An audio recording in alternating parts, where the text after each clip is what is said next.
All right, YouTube, what's going on? You knew there was going to be a video eventually on these three knives together, right? Ever since the Bel Air came out, it's made me consider, I've had a Bugout for ever and ever. This is one of the OG's first production run. Heavy user. You can see we got Sharpie on the blade from the multiple sharpenings. It's wearing AWT scales. It's had G10, titanium, carbon, whatever scale micarta you could imagine. Had this knife forever. I've always loved the Bugout. I really have. S30V, and these AWT scales are amazing. So, I've had one pair of axis springs break too on this knife. Have replaced them. So I've had it forever. And then I got the Dekas came out, and I'm like, okay, I like the Deka. I actually didn't like the Deka as much as the Bugout for a long time until this version came out with the G10 and MagnaCut, and yeah, really like this one. So had this one in the rotation for a while. And then the Bel Air came out, and I was immediately impressed with this knife. It's super smooth. It's just got a better action than both these knives, honestly, but a lot of that's probably because this one's on bearings. That's on washers, but bearings really work well with the crossbar lock. So, and then the Cerakote handles are sweet, and it's just a good size, good ergos. The blade is really thin and slicey, slicier than the Deka. I would say at least as slicey, if not slicier than the Bugout too. So, and the price point, I mean, $160 for this gets you MagnaCut aluminum handles. I had to buy these aluminum handles, and what does a Bugout run these days? For aluminum handles, an M390, it's $270. A standard Bugout's $162 with FRN. So, value-wise, the Bel Air for sure.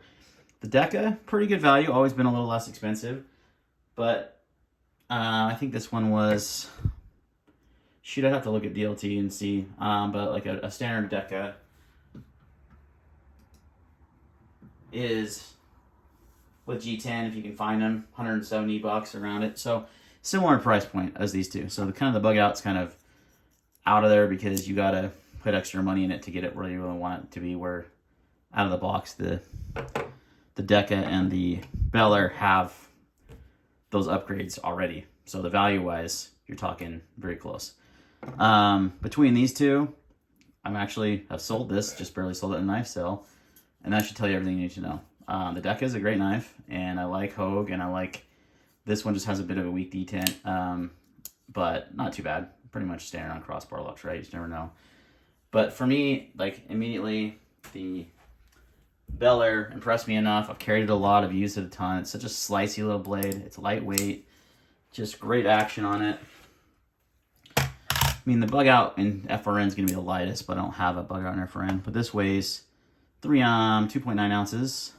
I'm willing to bet this is around the same. Okay, it's a little lighter still. Don't know why that is, because 0.3 ounces. Because these scales are just nice and slightly smaller than the Bugout. Yeah, that's interesting that there's difference in weight so much. Probably the liners. These have full steel liners. That's actually another thing. These do not have full steel liners, right? That's pretty much just all aluminum. You have the partial crossbar lock liner. This has got liners on both sides. They are milled out a little bit. Actually, just looks like just where the crossbar lock is, so they're not milled out that much. So that would make sense. A little extra weight, but those little steel liners, they make a difference on strength too, right? And then you got the Deka. It also does not have liners. Well, actually, no.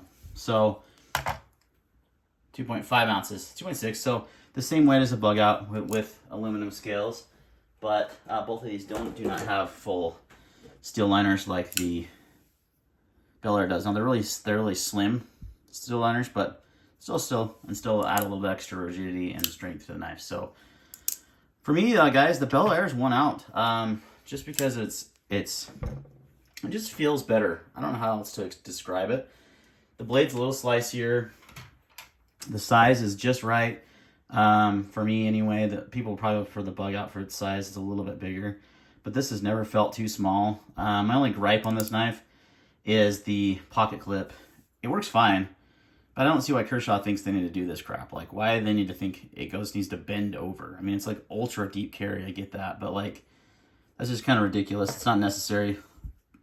The clip on the Bugout is probably still the best that they've done, and better than I like it better than the Hogue because it's smaller and it doesn't overlap. I mean, it just goes right to the edge of the knife. Just doesn't make sense. Like, why is that necessary, Kershaw? Not necessary at all. So I guess they're making it ultra deep carry, but it actually doesn't impede. Like, it doesn't give it bad ergos. There's no hot spots because of it. I mean, this knife actually just like melts in my hand. It's just, you hardly know it's there. But it's, yeah, I just don't understand why. Aesthetically, not very pleasing. So I could see someone choosing. They're all such close knives in so many ways.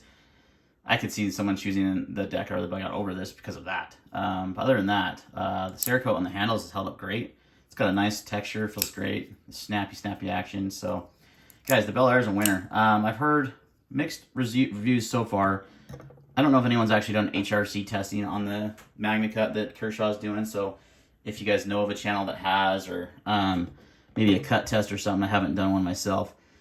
I've heard it's a little softer than desired. That would be the only, I'd say, downside, but I mean, probably still better than S30V. And I don't know, Deka's, the Hogue had the same issue when they first started doing Magna Cut still also. So, well, you know, people are just still trying to figure out the optimal heat treat for it and such.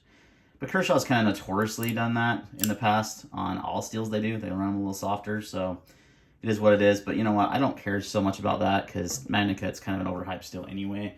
It's not even about the steel. This could be in a different steel completely, and I'd still prefer this knife just for the overall feel, the slicey blade, just feels good. Just a great little knife. I don't know how else to explain it. So if you haven't checked one out, 100% recommend it. If you like the Bugout, you like the Deka, there's no reason not to try the Bel Air, and it may replace them like it has in my collection. Thanks for watching, guys, and see you next time.